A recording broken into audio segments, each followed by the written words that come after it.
Hey everybody, this is Adam with the Productivity Academy.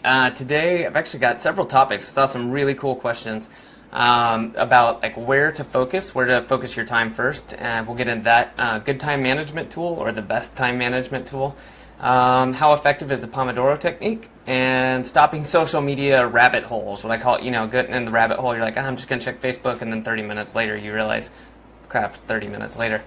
All right, and then if we get any questions while I'm going here, we'll go through that. So I just want to say, first of all, too, if you haven't yet, you can subscribe.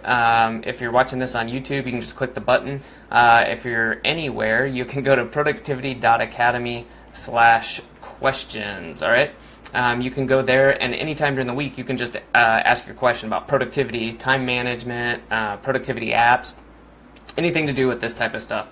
And then I go to that and get those in a spreadsheet and then go through those, and that's where I get a lot of questions from. So thank you for the people who have contributed questions, and by all means you can ask more than one, or you can do it as often as you want. So all right, let's get into it. So this, I think, was an interesting question, and it's just basically, should I start with the easy tasks or the difficult ones? And actually what I'm going to say is it shouldn't really be easier or difficult. If you're just looking at it that way, let's say they're all of equal importance, and I'll circle back around to that, then I generally would do both, but try to maybe front load with difficult and say if I have some really hard tasks that take a lot of mental processing for myself, I need to do that earlier in the day. But I wouldn't necessarily just have all really hard tasks and then all easy tasks. You might want to give yourself a break and switch it up. But I think the really important thing here is to differentiate between easy, hard, and important, and say which one of those tasks is actually going to get me the most results for whatever it is I'm doing, right? Maybe there's a task that is going to do something for my business or has to be done in order to get a new customer for my job or whatever it is. So you need to actually prioritize things in terms of what is more important and then work on those. Because then things always come up, right? And so it doesn't really matter if you did a hard task, but it doesn't really give you much results if you saved an easy task that's going to provide a larger result. So hopefully that's helpful. I think it's actually kind of tough to do a lot of times, and then there's also real life. Sometimes you just can't, or you don't have the motivation, or you just need to find what works best for you. So maybe sometimes starting off the day with one easy task might help kind of like get that momentum going, especially if you're tired or you're just not motivated. But to get something done might help you. So you got to kind of play around with that. But generally think what's most important, what's going to get me the most results, and then go from there. All right. Let's see, we got another question here, but what is a simple but good time management tool? Okay, so caveat, there's a ton, it's totally up to you, but I think in the interest of keeping this answer fairly short, a simple but effective time management tool is sitting down every day, and I know I talk about doing a daily review, but basically going through your day and just writing down what needs to be done. And then if you want to take it to the next step and give it some like time boxing, where you're just saying, okay, these are my 3 tasks I have to have done today, and I'm going to assign them a rough time calculation, and look at your calendar. So you could do this in your calendar. You can do it on a piece of paper. There's a lot of journals that use it, but this helps you, by writing it down or putting it in your calendar, you're mentally going to just be thinking about this, and you have to kind of estimate, how long is this going to take me?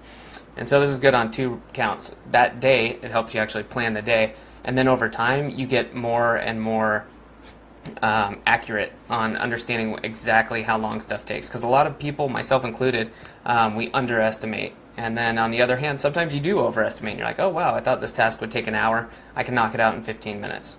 But generally, we tend to forget about distractions and other things that come up, or we just think, sure, I can always knock this out in 30 minutes, but that may not be the case.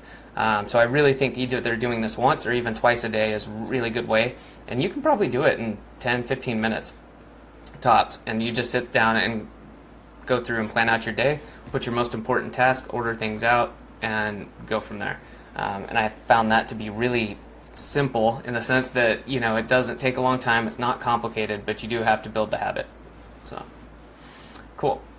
All right. Now we've got a question about the Pomodoro technique. Okay, so what this is, I'm not going to give a definition or something. I'll just say how I've done it.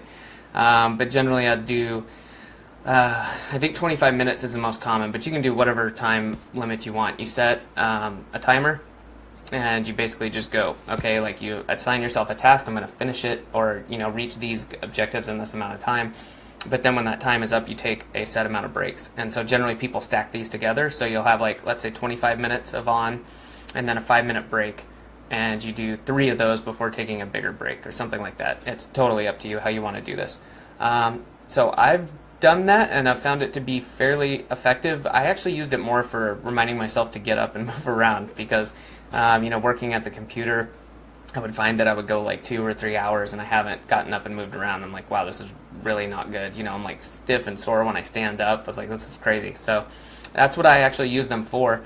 And because I started to find that I needed more time to work on things. So I liked blocking things out, and I still haven't found my perfect amount of time. I think for most people it's probably more than 25 minutes, but maybe 45 minutes to an hour. But then making sure you get up and go do something else just to give your brain a quick break, and also physically, move around, you'll generally feel better. And it might just be like walking over, getting some water, or doing some unrelated task. Although you generally, if you're going to continue working on something, you don't want to kind of totally start doing something else. So I usually will do something, like picking something up, or just doing something around the house.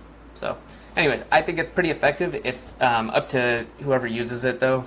I think it's one of those that you really have to try out and see, does this fit into my day and my schedule? And then you can obviously alter it and make it work, I think. So I think it's good for those 2 main reasons. If you want to remind yourself that you do need to take a break, and that taking a break is healthy and helps you be more productive, and then also to help you focus. Because the idea is when you're doing these and let's say you're working for 25 minutes, you're focused only on that project. No email, none of this other stuff. You don't break, you just work on that.